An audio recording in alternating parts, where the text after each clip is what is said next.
बहुत दिन पूर्वर कथा। गोटे बिलेई आउ गोटे बाघ एका सांगरे सांग होई रहुतिले। बिलेई थिला बड़ भाई और बाघ थिला तार छोट भाई।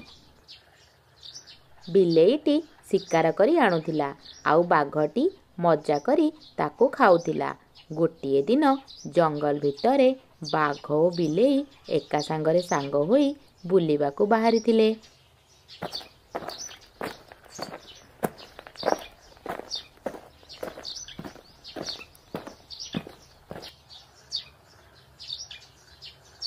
हठात से माने देखिबाकू पाइले गोटिए हरिण सेई बाट दे जाउछि।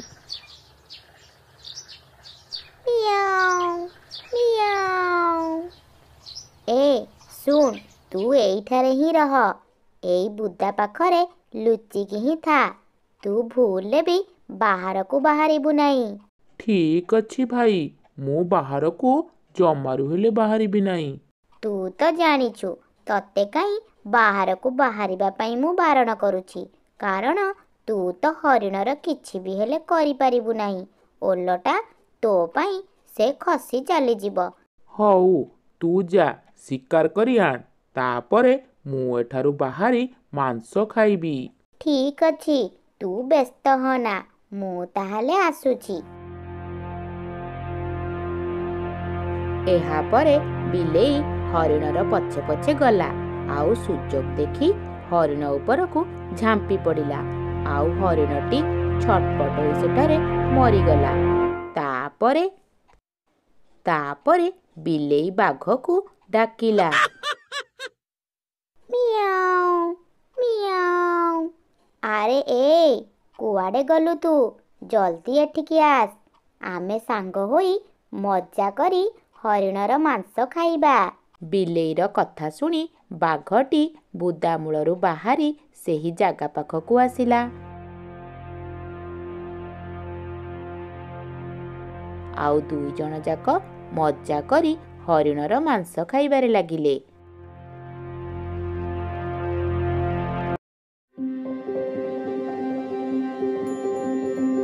बाघर मनरे किंतु बहुत कष्ट थिला, कारण से निजे शिकार करि पारु नथिला। ता बड़ भाई बिलेई शिकार करी आणे आउ दया देखेई ताकू खाइबाकू दिए।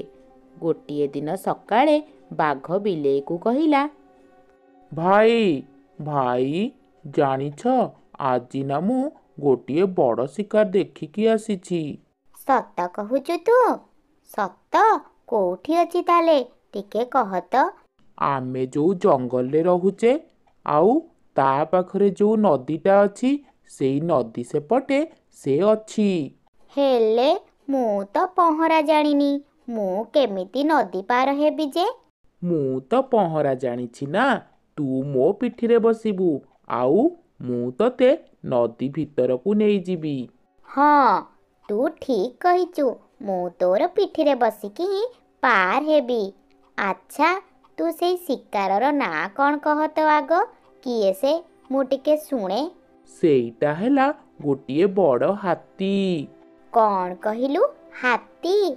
सेईटाकू तो खाइबाकू गोटे सप्ताह समय लागि जीव। हाँ तू ठीक कहिचु।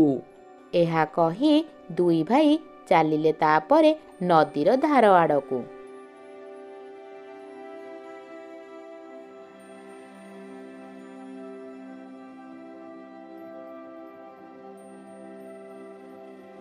नदी पार हेबा बेले बिलेई बाघर पिठिरे बसिला। आउ दुई जण जाक एका सांगरे चालिले हाथी शिकार करिबा उद्देश्ୟରେ। नदी भितरे जाउथिबा बेले बाघ बिलेई को कहिला, ओहो भाई मु आउ पारिबिनी, एबे मु कौन करिबी जे? भाई कुह तो, मु तो बुड़ी जाउची। ए तू कौन मते नदी रे बुड़ेई मारिबु ना कौन? मते जहा लागुची मु तुमको आउ मो पिठिरे नेई आउ आगकू जाई परिबी नाही। देख तू आउ एमिति कहनी, जेते कष्ट पड़ु पछे तू मते नदीर सेपटकू नेई चाल भाई। ताहेले मु गोटे कथा कहिबी तते, तू करिबु सेइटा? कौन कहुनु कह। ମତେ ଟିକେ ତୁ ଶିକାର କରିବା ଶିଖେଇ ଦବୁ? ତୁ ଶିକାର କରିବା ଶିଖିବୁ? ଶିଖେଇ ଦବୁ ଯଦି ତାହେଲେ ଭଲ, ତା ନହେଲେ ତତେ ଏଇଠି ବୁଡ଼େଇ ମାରିଦେବି। ଆରେ ଏଇଟା କ'ଣ ଗୋଟେ କଥା? ଶିକାର କରିବାଟା କ'ଣ ଗୋଟେ କଠିନ କାମ କି? ତୁ ଚିନ୍ତା କରେନି, ମୁଁ ତତେ ଶିକାର କରିବା ଶିଖେଇ ଦେବି। ସତ କହୁଛୁ ତ? ହଁ ହଁ। ତାପରେ ଦୁଇ ଭାଇ ନଦୀ ପାର ହୋଇଯାଇ ଆରପଟରେ ପହଞ୍ଚିଗଲେ। ହାତୀକୁ ଶିକାର କରି 1 ସପ୍ତାହ ଧରି ଖାଇ ତାପରେ ସେମାନେ ପୁଣି ତାଙ୍କ ଜଙ୍ଗଲକୁ ଫେରି ଆସିଲେ। ନଦୀ ଭିତରେ ପହଁରି ଫେରୁଥିବା ସମୟରେ ବାଘଟି ବିଲେଇକୁ ଶିକାର କରିବା କଥାଟା ମନେ ପକେଇଦେଲା। ତତେ ମୁଁ କଥା ଦେଇଛି ନା, ମୁଁ ତ ତାହା ନିଶ୍ଚୟ ରଖିବି। ତୁ ଏତେ ବ୍ୟସ୍ତ ହନା। ତା ପରଦିନ ସକାଳେ ବିଲେଇ ବାଘକୁ ଶିକାର କରିବାର ବିଭିନ୍ନ ପ୍ରକାରର କୌଶଳ ଶିଖେଇ ଦେଲା। କେମିତି ପାଦ ଚିପି ଚିପି ଯିବାକୁ ପଡ଼ିବ,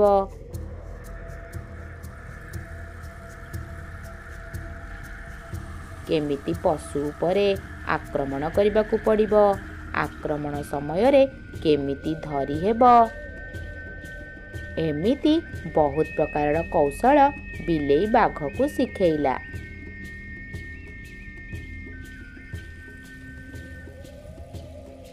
କିଛି ଦିନ ଭିତରେ ବାଘଟି ବିଲେଇଠାରୁ କେମିତି ଶିକାର କରାଯିବ ସବୁ ବିଦ୍ୟା ବି ଶିଖିଗଲା।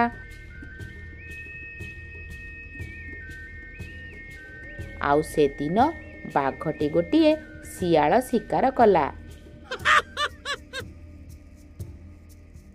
ତୁ ଶିଆଳର ପେଟକୁ କାହିଁକି କାମୁଡ଼ିଲୁ? ତୁ ଯଦି ତା ବେକକୁ ଧରିଥାନ୍ତୁ ତାହେଲେ ସେଇଟା ଶିକାରର ସଠିକ୍ ଉପାୟ ହେଇଥାନ୍ତା। ଆରେ ମୁଁ ତା ପେଟକୁ କାମୁଡ଼ିଲି ବୋଲି ତାର ରକ୍ତ ବାହାରି ସେ ମରିଗଲା। ବେକକୁ ଧରିଥିଲେ କ'ଣ ଏତେ ରକ୍ତ ବାହାରିଥାନ୍ତା କି?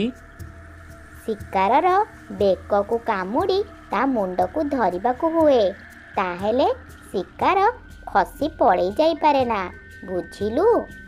ହେଲେ ମୁଁ ଯୋଉଟା କରିଛି ସେଇଟା ତ ଭୁଲ ନୁହେଁ। ସମ୍ପୂର୍ଣ୍ଣ ଭାବରେ ଭୁଲ। ଶିକାର ଏମିତି କରାଯାଏନି। ତୁ ମତେ ଆଉ ଏତେ ଜ୍ଞାନ ଦେନି। ମୁଁ ଯୋଉଟା କରିଛି ଠିକ୍ ହିଁ କରିଛି। ମତେ ଆଉ ଶିଖାନି, ବୁଝିଲୁ? ଏକରେ ତ ତୁ ଭୁଲ କରିଛୁ, ତାପରେ ପୁଣି ତୁ ଏତେ ବଡ଼ ବଡ଼ କଥା କହୁଛୁ। ଦେଖିବୁ କ'ଣ କରିବୁ ତୁ? କ'ଣ କରିବୁ ଶୁଣେ। ରହ, ଆଜି ମୁଁ ତତେ ମାରିକି ଖାଇଦେବି। ମୁଁ ତତେ ଆଜି ଶିକାର କରିବି। ବାଘର ଭୟଙ୍କର ମୁହଁ ଦେଖି ବିଲେଇଟି ପୁରା ଆତଙ୍କିତ ହୋଇଗଲା, ଆଉ ସାଙ୍ଗେ ସାଙ୍ଗେ ଗଛ ଉପରକୁ ଚଢ଼ିଗଲା। ଓହୋ, ଆଜି ମୁଁ ତ ବଞ୍ଚିଗଲି ରେ ବାବା। ଭାଗ୍ୟ ଭଲ ମୁଁ ତତେ ଗଛ ଚଢ଼ା ଶିଖେଇନି, ନହେଲେ ଆଜି ତୋ ହାତରେ ମୋର ପ୍ରାଣ ଯାଇଥାନ୍ତା। ହେ ପ୍ରଭୁ, ଆଜି ତୁମେ ମୋତେ ବଞ୍ଚେଇ ଦେଲ। ମିଆଉ ମିଆଉ। ଶତ୍ରୁକୁ କେବେ ବି ବିଦ୍ୟା ଶିଖେଇବା ନାହିଁ। ଶିଖେଇଲେ ପରେ ସେ ତାର ଗୁରୁକୁ ଭୁଲିଯାଏ।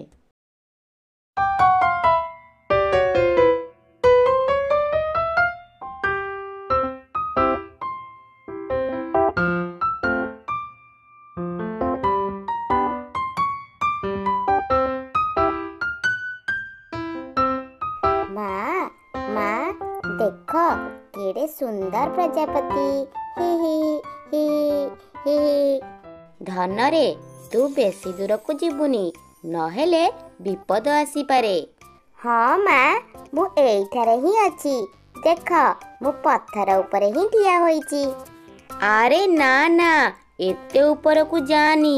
କାଳେ ଯଦି ପଡ଼ିଯିବୁ ତୋର ହାତ ଗୋଡ଼ ଭାଙ୍ଗିଯିବ। ଆରେ ନା ନା ମା, ମୋର କିଛି ହେବନି। ତୁମେ ଖାଲି ଦେଖ।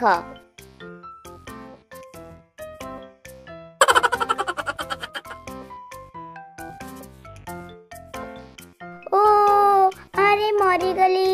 ଓଲୋ, ଓ ଆ ମୁଁ ମରିଗଲି। ଓହୋ, ଧନରେ ତୋର କ'ଣ ହେଲା? ତତେ ମନା କରୁଛି ନା ଏତେ ଉପରକୁ ଚଢ଼େନି ବୋଲି, ହେଲେ ତୁ ତ ମୋ କଥାକୁ ଟିକେ ବି ହେଲେ ଶୁଣିଲୁନି। ମା, ମୋର ଭୁଲ ହୋଇଯାଇଛି, ମୁଁ ଆଉ ଏତେ ଉପରକୁ ଚଢ଼ିବିନି। ଦେଖି ଦେଖି କ'ଣ ହେଲା ତୋର? ଆରେ ତୋର ତ କିଛି ହବନି, ଚାଲ ଘରକୁ ଫେରିଯିବା। ସେଠିକି ଯାଇ ତୁ ଟିକେ ବିଶ୍ରାମ ନେବୁ, ବୁଝିଲୁ?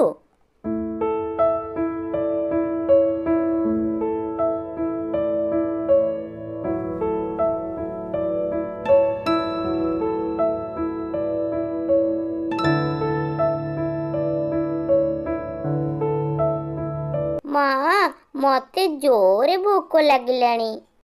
ତତେ ଭୋକ ଲାଗିଲାଣି? ହଉ, ଆ କ୍ଷୀର ଖାଇଦେ, ପେଟ ଭର୍ତ୍ତି କରି ଖାଇବୁ ହେଲା। ତାପରେ ମୁଁ ଜଙ୍ଗଲକୁ ଯିବି ଘାସ ଖାଇବାକୁ, ତାପରେ ଫେରିଲା ବେଳକୁ ଡେରି ହୋଇଯାଇପାରେ। ଠିକ୍ ଅଛି ମା।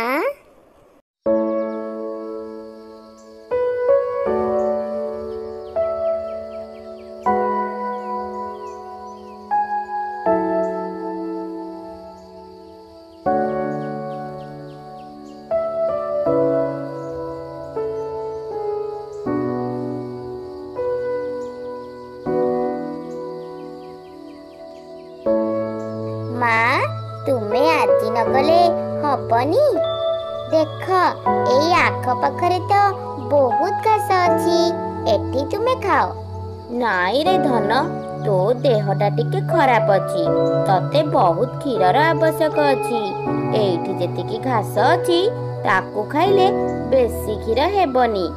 ଜଙ୍ଗଲକୁ ଯାଇ ସେଠାରେ ଯୋଉ ଘାସ ଅଛି ତାକୁ ଖାଇଲେ ବହୁତ କ୍ଷୀର ହେବ। ଆଉ ତୁ ଖାଇଲେ ଯାଇ ତୋ ପେଟ ପୁରିବ, ବୁଝିଲୁ? ହଁ ମା, ବୁଝିଛି। ତୁମେ ଶୀଘ୍ର ଶୀଘ୍ର ଫେରି ଆସିବ। ତୁମେ ନଥିଲେ ମତେ ଏକା ଏକା ଭଲ ଲାଗିବନି ମା। ଆଚ୍ଛା ଠିକ୍ ଅଛି ଧନ, ତୁ ଘରକୁ ଯା, ବିଶ୍ରାମ ନେବୁ। ମୁଁ ଯାଇକି ଶୀଘ୍ର ଫେରି ଆସିବି।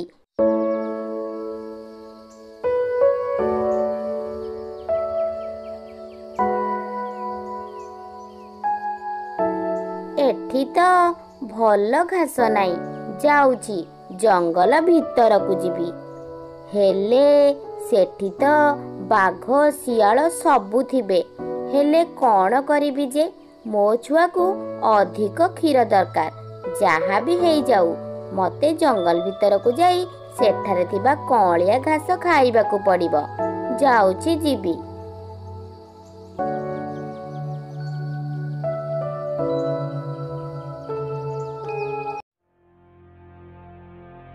ଓ ଆରେ ବାପରେ, ବାଘ!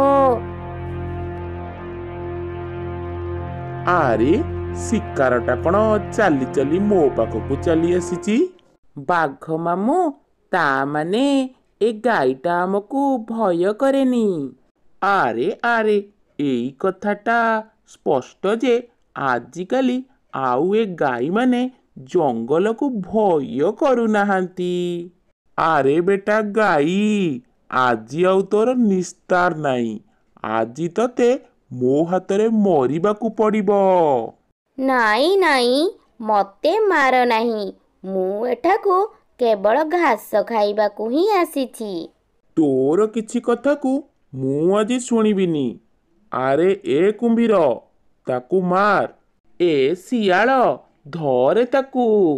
ହଁ ହଁ, ମୁଁ ତ ଖାଲି ସବୁ କାମ ଏକା କରୁଥିବି ଆଉ।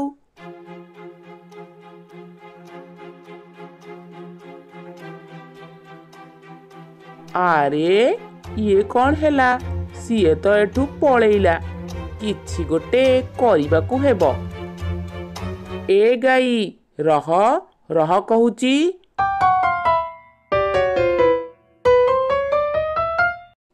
ଓରେ ବାବରେ, ମରିଗଲି ରେ, ମୋ ପେଟଟା ଫାଟିଗଲା ରେ। ହେଇ ତେରିକା, ତୋ ଦ୍ୱାରା କିଛି ହେବ ନାହିଁ। ଦେଖ, ମୁଁ ଯାଇ ତାକୁ ଧରୁଛି। ମତେ ମାରନି, ମତେ ମାରନି, ମତେ ଛାଡ଼ିଦିଅ।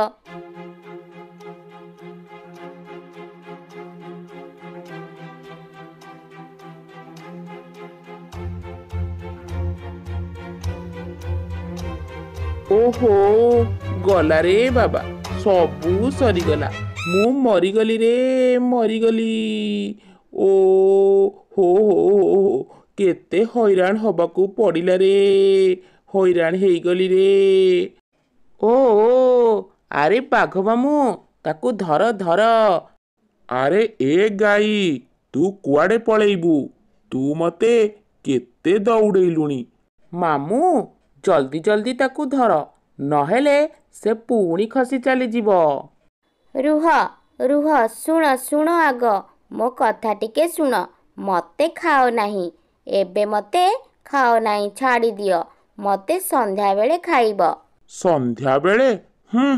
ଆମେ ତତେ ଏବେ ହିଁ ଖାଇବୁ। ମୁଁ ମୋ ଛୁଆକୁ ଘରେ ଛାଡ଼ି ଦେଇ ଆସିଛି। ତାର ଦେହ ଭଲ ନାହିଁ। ମୁଁ ଭଲ କି ଘାସ ଖାଇଲେ ମୋର ବହୁତ ଭଲ କ୍ଷୀର ହେବ। ସେଥିପାଇଁ ମୁଁ ଏ ଜଙ୍ଗଲ ଭିତରକୁ ଆସିଥିଲି। ମତେ ଛାଡ଼ି ଦିଅ। ଏବେ ମୁଁ ପେଟେ ଘାସ ଖାଇ ଘରକୁ ଯାଇ ମୋ ଛୁଆକୁ ପେଟ ଭର୍ତ୍ତି କରି କ୍ଷୀର ଖାଇବାକୁ ଦେଇ ଫେରି ଆସିବି। ଆଉ ତାପରେ ତୁମେମାନେ ମତେ ଖାଇବ। ଆରେ ତୁ ନିଜକୁ କେତେ ଚାଲାକ ଭାବୁଛୁ ନା? ତୁ ଏଠୁ ପଳେଇଲେ ତୁ କ'ଣ ଆଉ ଆସିବୁ? ଘରକୁ ଗଲେ ତୁ ଆଉ ଫେରିବୁନି, ଆମେ ଜାଣିଛୁ। ନା ନା, ଏମିତି ନୁହେଁ। ମୁଁ ସତ କହୁଛି। ମୁଁ ରାଣ ଖାଉଛି। ମୁଁ ନିଶ୍ଚୟ ଆସିବି। ଆଉ ଯଦି ତୁ ନ ଆସୁ? ଯଦି ସେ ନ ଆସିବ, ତାହେଲେ ତା ଘରକୁ ଯାଇ ତା ଛୁଆକୁ ଖାଇଦେଇ ଆସିବା। ନା ନା, ମୋ ଛୁଆକୁ ଛାଡ଼ି ଦିଅ। ମୁଁ କଥା ଦେଉଛି, ମୁଁ ତୁମ ପାଖକୁ ନିଶ୍ଚିତ ଆସିବି। ଠିକ୍ ଅଛି, ତାହେଲେ ତୁ ଯା। ଯଦି ତୁ ନ ଆସିବୁ, ଆମେ ଯାହା କହିଲୁ ତାହା ହିଁ କରିବୁ। ମୁଁ ନିଶ୍ଚିତ ଆସିବି, କଥା ଦେଉଛି।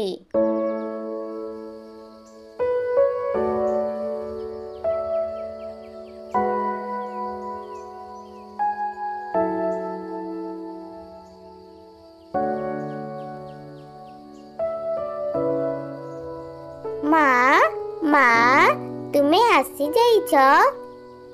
ତୁମର ଏତେ ଡେରି ହେଲା କ'ଣ ପାଇଁ ଆଜି ମା? ମୁଁ ସେତେବେଳଠାରୁ ତୁମ ବାଟକୁ ଚାହିଁକି ହିଁ ଅଛି। ମା, ତୁମେ ମତେ କଥା ଦିଅ, ମତେ ଏକା ଛାଡ଼ି ତୁମେ ଆଉ କେବେ ଯିବ ନାହିଁ। ମା, ତୁମେ କାନ୍ଦୁଛ, କ'ଣ ହେଇଛି ତୁମର? ତୁମେ ମୋ କଥା ଶୁଣି କାନ୍ଦୁଛ? ହଉ, ମୋର ଭୁଲ ହୋଇଯାଇଛି। ମୁଁ ତୁମକୁ କଥା ଦେଉଛି, ମୁଁ ଆଉ କେବେ ବି ଦୁଷ୍ଟ ହେବି ନାହିଁ, ଆଉ ତୁମକୁ କିଛି କହିବିନି। ନା ନା, ମୁଁ କାନ୍ଦୁନି। ମୋ ଆଖିରେ ଗୋଟେ କ'ଣ ପଡ଼ିଗଲା। ଆସିଲୁ, ମୋ ଧନ ଟିକେ ମୋ ପାଖକୁ ଆସିଲୁ।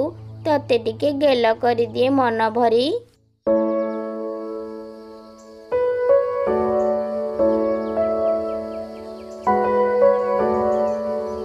ତତେ ଜୋରେ ଭୋକ ଲାଗିବଣି। ତୁ ଶୀଘ୍ର ଶୀଘ୍ର ପେଟ ଭର୍ତ୍ତି କରି କ୍ଷୀର ଖାଇନେ। ହଉ ମା।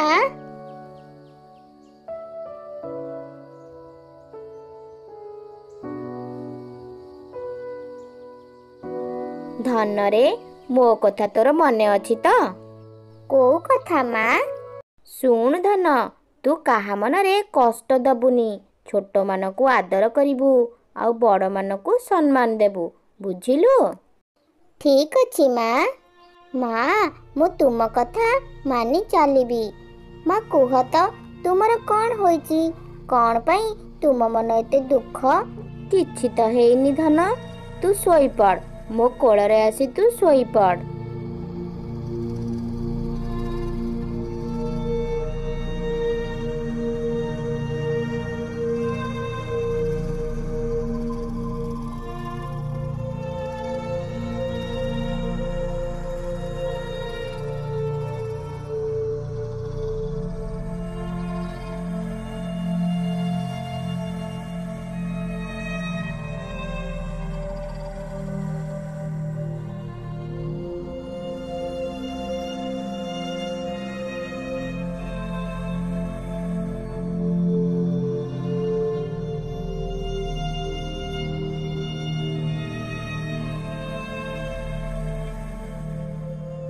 ଆରେ ଶିଆଳ, ଏତେ ସମୟ ହୋଇଗଲାଣି, ଗାଈ ତ କାହିଁ ଆସିଲାନି? ମୁଁ ତ ସେଥିପାଇଁ କହୁଥିଲି ତାକୁ ଛାଡ଼ ନାହିଁ, କିନ୍ତୁ ତୁମେ ଆଉ ମାମୁଁ ତ ମୋ କଥାକୁ ଶୁଣିଲନି। ଚାଲ ଏବେ ଆମେ ତାର ଘରକୁ ଯିବା।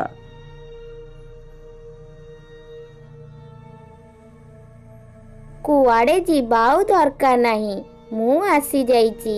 ହା ହା ହା ହା ହା, ଦେଖିଲ ତ, ମୁଁ କହୁଥିଲି ନା ଗାଈ ନିଶ୍ଚୟ ଆସିବ ବୋଲି। ଆରେ ତାହେଲେ ଆଉ ଡେରି କ'ଣ ପାଇଁ? ଚାଲ ସମସ୍ତେ ମିଶି ଖାଇବା, ମତେ ଜୋରେ ଭୋକ ଲାଗିଲାଣି। ମା, ଓ ମା। ଆରେ ଧନ, ତୁ ଏଠାକୁ କାହିଁକି ଆସିଛୁ? ତୁ ଶୀଘ୍ର ଶୀଘ୍ର ଏଠାରୁ ପଳା, ତତେ ଯା ପରା କହୁଛି। ମା, ତୁମେ ମତେ ସେଠାରେ ଏକା ଛାଡ଼ି ଦେଇ ଏଠାକୁ ଏକା ମରିବାକୁ ଆସିଛ?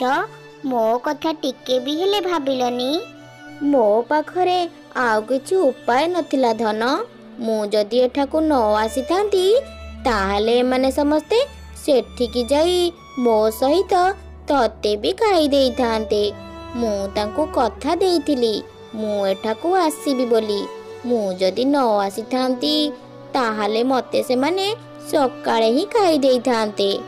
ମା, ତୁମେ ମତେ ଛାଡ଼ି ଯାଅ ନାହିଁ, ମୁଁ ତୁମକୁ ଛାଡ଼ି ବଞ୍ଚି ପାରିବି ନାହିଁ। ବାଘ ମାମୁଁ, ମୁଁ ଏସବୁ ଦେଖିପାରୁନାହିଁ, ମୁଁ ତାକୁ ଖାଇପାରିବିନି, ତୁମେ ମାନେ ଖାଅ। ନା କୁମ୍ଭୀର, ଏ ଗାଈ ତାର କଥା ରଖିଛି, ମୁଁ ବି ତାକୁ ଖାଇପାରିବିନି। ଏ ଶିଆଳ, ତୁ ଯଦି ଚାହୁଁଛୁ ତାହେଲେ ଖା। ଓହୋ, ତୁମେ ମାନେ ଏସବୁ କ'ଣ କହୁଛ? ମୁଁ ତାକୁ ଖାଇବି? ତୁମେ ମାନେ କ'ଣ ମତେ ନିଷ୍ଠୁର ଭାବୁଛ କି? ମୁଁ ବି ତାକୁ ଖାଇବି ନାହିଁ। ତାହେଲେ ଗାଈଟିକୁ ତାର ବାଛୁରୀ ସହିତ ତା ଘରକୁ ଛାଡ଼ିଦେବା, କ'ଣ କହୁଛ ତୁମେମାନେ? ସତ କହୁଛ? ହଁ ରେ ଛୋଟୁ, ଯା ଯା, ତୋର ମାକୁ ନେଇ ତୁ ସୁଖରେ ରହ। ଆଜିକାଲି ଏ ମିଛ ଦୁନିଆରେ ତୁ କଥା ଦେଇ କଥା ରଖିଛୁ, ତୋର ଏ କଥା ଯୁଗ ଯୁଗକୁ ରହିବ। ଯା ଏବେ ତୁ ଯା। ତୁମମାନଙ୍କୁ ବହୁତ ଧନ୍ୟବାଦ। ଧନ, ଚାଲ ଆମେ ଆମ ଘରକୁ ଫେରିଯିବା।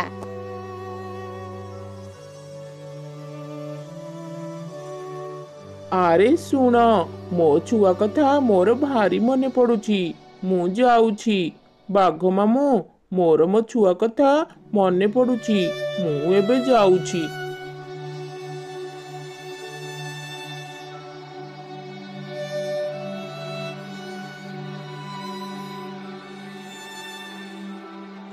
ଓ ବାଘ ମାମୁଁ, ମୋ ଛୁଆ କଥା ବି ମୋର ଭାରି ମନେ ପଡ଼ିଲାଣି, ମୁଁ ବି ଯାଉଛି।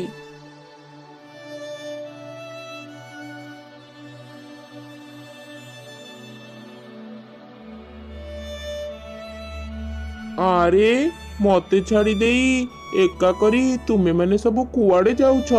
ତୁମ କଥା ସବୁ ମୋର ମନେ ପଡ଼ିବ ରେ। ଆରେ ରୁହ ରୁହ କହୁଛି, ମତେ ଛାଡ଼ି ଯାଅ ନାହିଁ।